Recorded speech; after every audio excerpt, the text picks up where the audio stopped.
بسم اللہ الرحمن الرحیم۔ حضرات محترم، اس وقت امت مسلمہ کا دل خون کے آنسو رو رہا ہے۔ فلسطین کے اندر دودھ پیتے بچے بھی بےتاب ہیں۔ ہمارے مائیں بہنیں ہمارے ماضی کے دنوں کو یاد کر رہے ہیں اور دل کے اندر رب کعبہ کی بارگاہ میں دست بدعا ہے، اے اللہ سلطان صلاح الدین ایوبی کی روح مسلمانوں کے اندر بیدار کر دے، جس نے سلطان صلاح الدین ایوبی رحمۃ اللہ تعالی علیہ جس نے بیت المقدس کو فتح کر کے مسلمانوں کو تحفہ دیا تھا۔ آج ہم اپنے مسجد اقصی کی تاریخ کو شاید بھول چکے ہیں یا بھول رہے ہیں یا بھلا دیا ہے۔ مسجد اقصی بیت المقدس کی سرزمین وہ سرزمین ہے، میرے اور آپ کے پیغمبر نے صلی اللہ علیہ وسلم نے 17 ماہ اس جانب منہ کر کے نمازیں ادا کی، اور حضور علیہ السلام کے قدمین مقدس لگے، انبیاء علیہ السلام کا مسکن رہا، اور بہت ساری فضیلتیں اس بیت المقدس مسجد اقصی کو حاصل ہے۔ رسول اکرم صلی اللہ تعالی علیہ وسلم نے ایک رکعت اگر ہم نماز گھر میں پڑھتے ہیں اس کا بھی ثواب ہے، مسجد میں جا کے پڑھیں گے جماعت کے ساتھ تو ایک رکعت میں 27 رکعتوں کا ثواب ہے۔ وہی نماز ہم مسجد اقصی میں جا کے ادا کریں گے، ایک رکعت کے بدلے میں اللہ تبارک و تعالی 25,000 رکعتوں کا ثواب عطا فرماتا ہے۔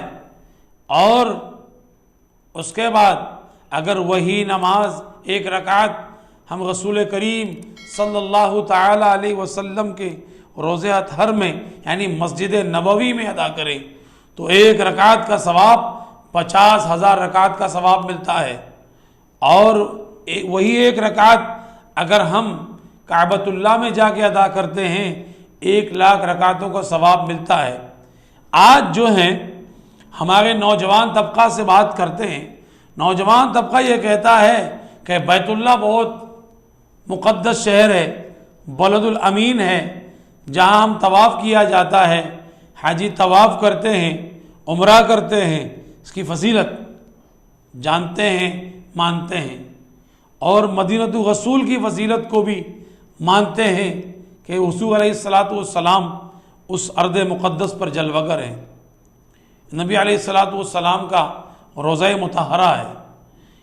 اب یہ دونوں مقدس مقامات کی فضیلت کو ہم مانتے سمجھتے ہیں، لیکن کیا ہے کہ مسجد اقصی کی فضیلت کے ہم یقیناً قائل تو ہیں لیکن اس کے فضائل سے ہم واقف نہیں ہیں۔ معراج کی شب کو ہم توجہ دیں کہ اسی معراج کی شب حضور علیہ السلام تشریف لے گئے، انبیاء علیہ السلام کی امامت فرمائی، حضرت جبریل امین کے جو سواری تھی اس کو وہاں باندھا گیا، اور وہ اللہ تبارک و تعالیٰ نے ارشاد فرمایا کہ پاک ہے وہ ذات جو لے گیا اپنے خاص بندے کو راتوں رات مسجد حرام سے لے کر مسجد اقصی تک۔ وہ مسجد اقصی کون سا ہے؟ مسجد اقصی وہ ہے، اللہ فرماتا ہم نے اس کے ارد گرد بہت ساری برکتیں رکھی ہے۔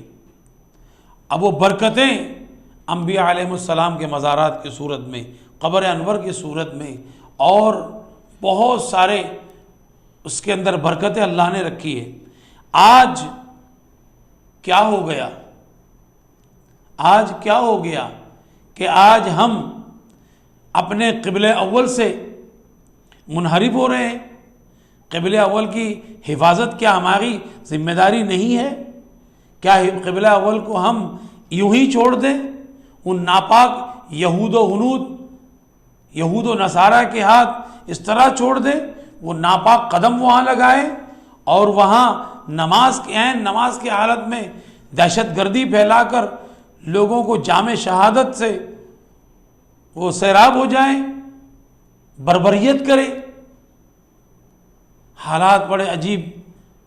لیکن امت مسلمہ قبلہ اول کی آزادی کے لیے تیاری کریں، اور ہر ممکن اس وقت پوری دنیا ہر طرف جہاں مسلمان ہیں آزادی کی صدا بلند کر رہے ہیں، ہر فورم میں ہمیں چاہیے ہم اپنے قبلہ اول کی حفاظت کے لیے اس کی صدائے احتجاج کو بلند کریں۔ گو کہ یہ حکومتی سطح پر ہونے چاہیے، حکومتی سطح کے اندر ہونے چاہیے۔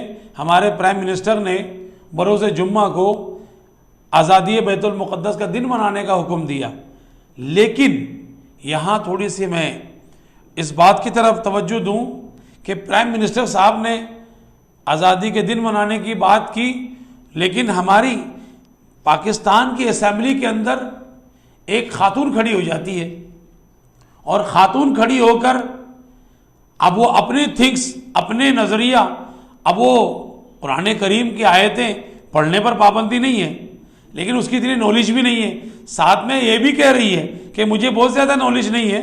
وہ یہ کہہ رہے کہ مسلمانوں کو کیا ضرورت پڑی ہے خامخواہ شور مچانے کی، وہ تو یہودیوں کو دے دیا، وہ یہودیوں کا ہو گیا، اب وہاں ہم کیوں کریں؟ ہم کعبۃ اللہ کی طرف نماز پڑھ رہے ہیں۔ یہ بھی غیر مسلموں کی ایک سازش ہے، یہ سیکھے سکھائے الفاظ ہیں تاکہ تمہارے اسمبلیوں کے اندر سے بھی وہ آوازیں اٹھے، اور ایک عام آدمی جو ہے جسے زیادہ معلومات نہیں، وہ کہتا ہے یہ عورت تو صحیح کہہ رہی ہے، یہ عورت صحیح کہہ رہی ہے۔ کہاں سے صحیح کہہ رہی ہے؟ اسے معلوم ہی نہیں ہے کہ اس سرزمین سے ہمارے تعلقات کیا ہیں، اور وہ بیت المقدس مسجد اقصیٰ کی فضیلت کیا ہے۔ وہ مسجد اقصیٰ کیا رسول اکرم صلی اللہ علیہ وسلم نے کہیں منع فرما دیا، یا قرآن نے کہیں منع فرما دیا کہ تم بیت المقدس کو چھوڑ دو، مسجد اقصیٰ کو چھوڑ دو؟ ایسا تو کہیں بھی نہیں ہے۔ حضور اکرم صلی اللہ علیہ وسلم کی چاہت تھی کہ خانہ کعبہ قبلہ بن جائے، لیکن فضیلت مسجد اقصیٰ تو ختم نہیں ہو گئی۔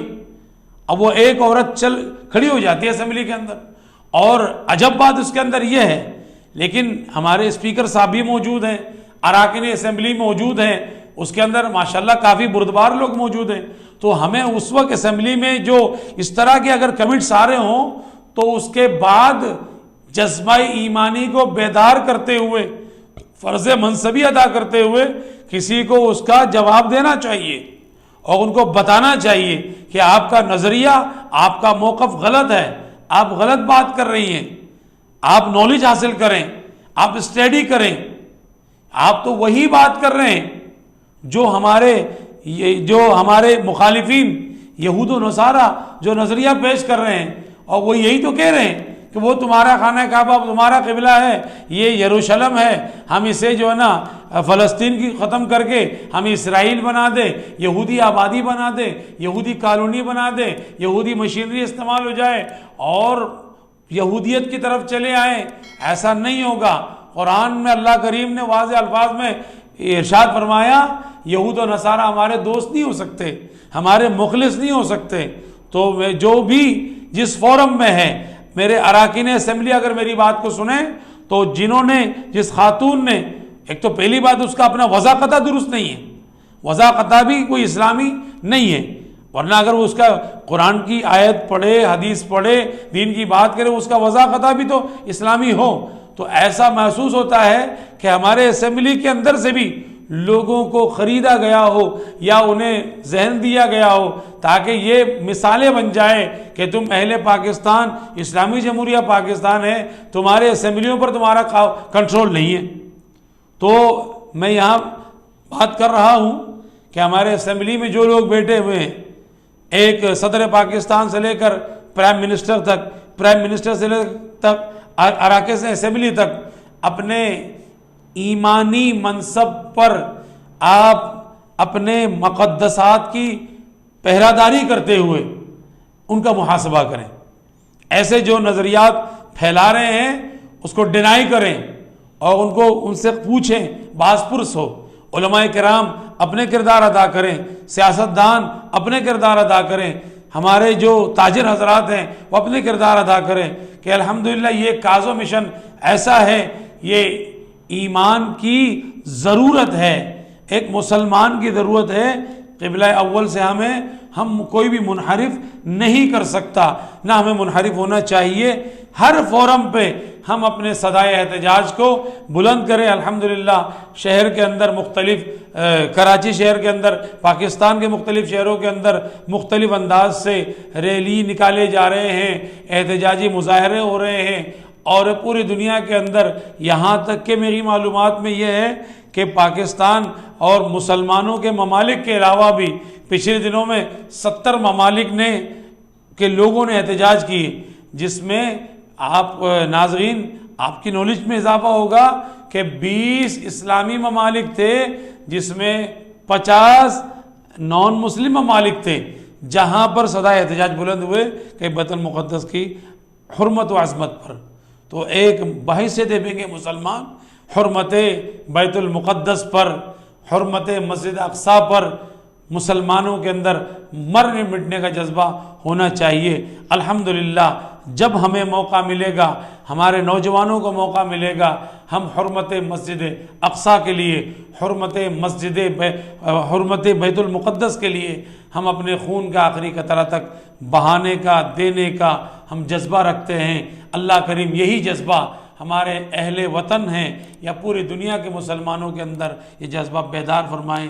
اللہ تبارک و تعالی ہمارے اندر میں سے صلاح الدین ایوبی رحمۃ اللہ تعالی علیہ کے فکر و فلسفہ کے حاملین آگے آئے اور مسجد اقصی کو آزاد کرائے۔ مسجد اقصی کے سرزمین، مسجد اقصی کے اطراف کے جو باشندگان جو مسلمان ہیں وہ تڑپ تڑپ کر آوازیں دے رہے ہیں، آ جاؤ، کسی بھی مشرق سے لے کے مغرب تک، شمال سے لے کے جنوب تک، کہیں سے بھی آپ ہماری داد رسی کے لیے آ جائیں۔ تو ہمارے ملک کو بھی چاہیے، ہمارے ملک کے حکمرانوں کو چاہیے اس کی حفاظت کے لیے ہر اول دستہ کا کردار ادا فرمائیں۔ اللہ تبارک و تعالی ہمیں اس مسجد اقصی کی حرمت پر پہرہ داری کرنے کی توفیق عطا فرمائیں، اس کی حرمت کی ہمیں، تقدیس کی ہمیں، اس کی حفاظت کی توفیق عطا فرمائیں۔ وما توفیق الا باللہ۔